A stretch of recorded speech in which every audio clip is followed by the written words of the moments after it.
46th chapter in the Book of Wonder, Trick or Treat. August said he wasn't feeling well enough to go trick-or-treating later in the afternoon, which was sad for him because I know how much he loved to trick-or-treat, especially after it got dark outside. Even though I was well beyond the trick-or-treating stage myself, I usually threw on some mask or other to accompany him up and down the blocks, watching him knock on people's doors, giddy with excitement. I knew it was the one night of year when he could truly be like every other kid. No one knew he was different under the mask. To August, that must have felt absolutely amazing. At 7 o'clock that night, I knocked on his door. "Hey," I said. "Hey," he said back. He wasn't using his PlayStation or reading a comic book. He was just lying in his bed looking at the ceiling. Daisy, as always, was next to him on their bed. Her head draped over his legs. The Bleeding Scream costume was crumpled up on the floor next to the Boba Fett costume. "How's your stomach?" I said, sitting next to him on the bed. "I'm still nauseous."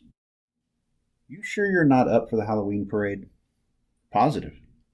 This surprised me. Usually August was such a trooper about his medical issues, whether it was skateboarding a few days after a surgery or sipping food through a straw when his mouth was practically bolted shut. This was a kid who's gotten more shots, taken more medicines, put up with more procedures by the age of 10 than most people would have to put up with in 10 lifetimes. And he was sidelined from a little nausea. "You want to tell me what's up?" I said, sounding a bit like Mom. "No." "Is it school?" "Yes." "Teachers? Schoolwork? Friends?" He didn't answer. "Did someone say something?" I asked. "People always say something," he answered bitterly. I could tell he was close to crying. "Tell me what happened," I said. And he told me what happened. He had overheard some very mean things some boys were saying about him. He didn't care about what the other boys had said. He expected that. But he was hurt that one of the boys was his best friend, Jack Will. I remembered his mentioning Jack a couple of times over the past few months. I remembered Mom and Dad saying he seemed like a really nice kid, saying they were glad August had already made a friend like that. "Sometimes kids are stupid," I said softly, holding his hand. I'm sure he didn't mean it. "Then why would he say it?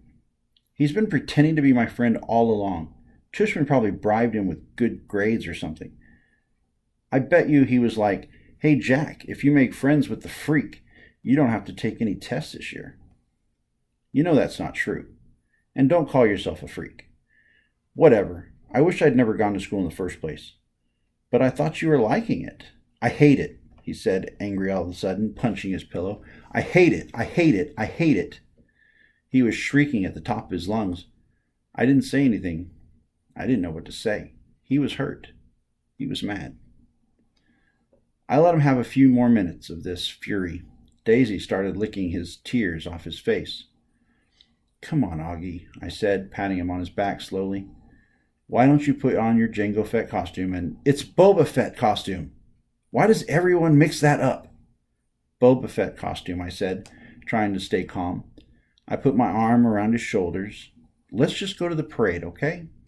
If I go to the parade, Mom will think I'm feeling better and make me go to school tomorrow." "Mom would never make you go to school," I answered. "Come on, Augie, let's just go. It'll be fun, I promise. And I'll let you have all my candy." He didn't argue.